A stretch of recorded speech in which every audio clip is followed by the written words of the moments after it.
আপনারা অনেকেই ওই ঋত্বিক রোশন আর প্রীতি জিন্টার কোই মিল গেয়া দেখেছেন। আর ওই কোই মিল গেয়া শুনলেই আমাদের মনে পড়ে যায় ভিনগ্রহী ওই জাদুর কথা। তাছাড়া আমির খান বা অনুষ্কার অভিনীত পিকে কিংবা ঋত্বিক প্রিয়াঙ্কার ক্রিশ, বহু সিনেমাতেই ভিনগ্রহীর কনসেপ্ট আমরা দেখেছি। কিন্তু ওই ভূত আর ভগবানের মতোই বাস্তবে এই ভিনগ্রহীদের সত্যিই কোনো এক্সিস্টেন্স আছে কিনা তা নিয়ে বিরাট বিতর্ক।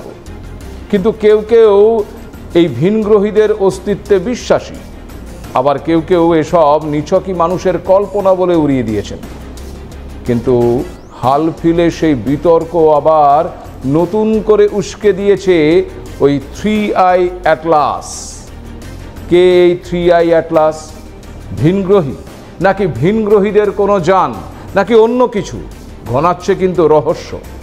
এই 3i অ্যাটলাস কি পৃথিবীর কোনো ক্ষতি করতে পারে, নাকি এর নেপথ্যে রয়েছে বড় কোনো চক্রান্তের আভাস? নমস্কার, আপনারা দেখতে শুরু করেছেন এডিটার্স ডায়েরি। আমি ভাস্কর দত্ত আপনাদেরকে আরও একটি এপিসোডে স্বাগত জানাই। বিশ্বজুড়ে এখন আলোচনার কেন্দ্রবিন্দু হয়ে উঠেছে ওই 3i অ্যাটলাস। চলতি বছরের জুলাইয়ে প্রথম দেখা মেলে এই 3i অ্যাটলাসে। তার রূপ, রং, চরিত্র নিয়ে তৈরি হয়েছে নানান জল্পনা। বিজ্ঞানীদের দাবি এটি একটি রহস্যময় ধূমকেতু। কিন্তু এই ধূমকেতুর কীর্তি দেখে অনেকেই প্রশ্ন তুলছেন, সত্যিই কি এটা 3i অ্যাটলাস ধূমকেতু, নাকি কোনো ভিনগ্রহী সভ্যতার দূত? এই ধূমকেতুটি 1 জুলাই আবিষ্কার করেন চিলির রিও হুর্তাদোতে অবস্থিত নাসা অর্থায়িত অ্যাটলাস টেলিস্কোপ দলের জ্যোতির্বিজ্ঞানীরা।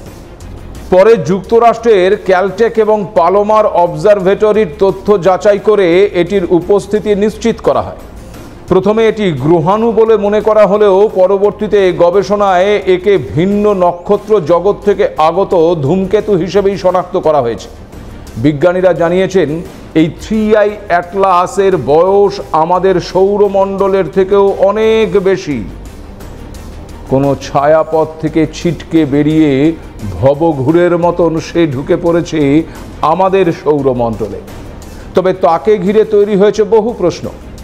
অনেকে এই 3i অ্যাটলাসকে অদ্ভুত অতিথি বলে দাবি করেছেন। অবশ্য এর নেপথ্যে পোক্ত কোনো কারণও রয়েছে। আমরা জানি যে ধূমকেতু আসলে ল্যাজ বিশিষ্ট ভদ্রলোক, অর্থাৎ তার একটি ল্যাজ আছে।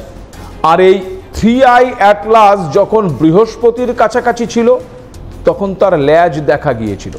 কিন্তু মজার বিষয় হলো, পৃথিবী থেকে বৃহস্পতির দূরত্ব অনুযায়ী কোনো ধূমকেতুর ল্যাজ দেখা যাওয়ার কথা নয়। আরও মজার বিষয় হলো যে এই 3i অ্যাটলাসের ল্যাজ থেকে জলের বদলে কার্বন ডাই অক্সাইড বের হচ্ছে। এমনটা কিন্তু আগে কখনো কোনো ধূমকেতুর ক্ষেত্রে ঘটেনি। তাছাড়া সৌরজগতের সমতলে যে সমস্ত গ্রহ রয়েছে সেই সমতল দিয়ে আসছে ধূমকেতুটি, যেন বহু দূরের তারা থেকে সে সমস্ত গ্রহের সঙ্গে দেখা সাক্ষাৎ করতে আসছে।